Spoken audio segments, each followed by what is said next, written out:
വനം വകുപ്പിന്റെ പ്രവർത്തനത്തിൽ കടുത്ത അതൃപ്തിയിലാണ് CPI.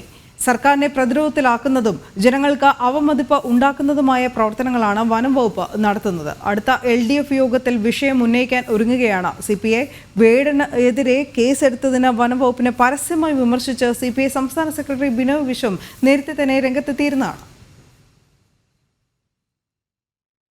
വർദ്ധിച്ചുവരുന്ന വന്യജീവി അക്രമങ്ങൾ, മനുഷ്യ വന്യജീവി സംഘർഷങ്ങളിൽ പൊലിയുന്ന ജീവനുകൾ, മലയോര ജനതയ്ക്കും വനാതിർത്തിയിൽ താമസിക്കുന്നവർക്കും ജീവിക്കാൻ കഴിയാത്ത സാഹചര്യം, ഇങ്ങനെ പ്രശ്നങ്ങൾ സങ്കീർണമായി നിലനിൽക്കുന്നു. സഭകൾ ഉൾപ്പെടെയുള്ളവർ രൂക്ഷമായ ഭാഷയിൽ വിമർശിച്ചിട്ടും ക്രിയാത്മകമായ ഒരു ഇടപെടലും വനം വകുപ്പിന്റെ ഭാഗത്തുനിന്നും ഉണ്ടാക്കാത്തത് മുന്നണിക്കുള്ളിൽ വലിയ നീരസത്തിന് കാരണമായിരിക്കുകയാണ്.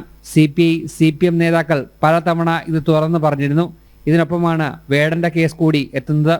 യാതൊരു ജാഗ്രതയും ഇല്ലാതെയാണ് വനം വകുപ്പ് വിഷയത്തെ സമീപിച്ചതെന്നാണ് വിമർശനം.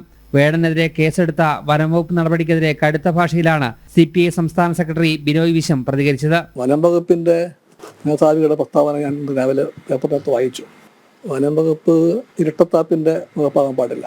ഇങ്ങനെ മുന്നോട്ട് പോയാൽ തെരഞ്ഞെടുപ്പ് അടുത്തു വരുന്ന സാഹചര്യത്തിൽ മുന്നണിക്ക് അത് വലിയ തിരിച്ചടി ഉണ്ടാക്കും. അതിനാൽ ഈ വിഷയം അടുത്ത LDF യോഗത്തിൽ ഉന്നയിക്കാനാണ് CPIയുടെ തീരുമാനം. ജനം, കൊച്ചി.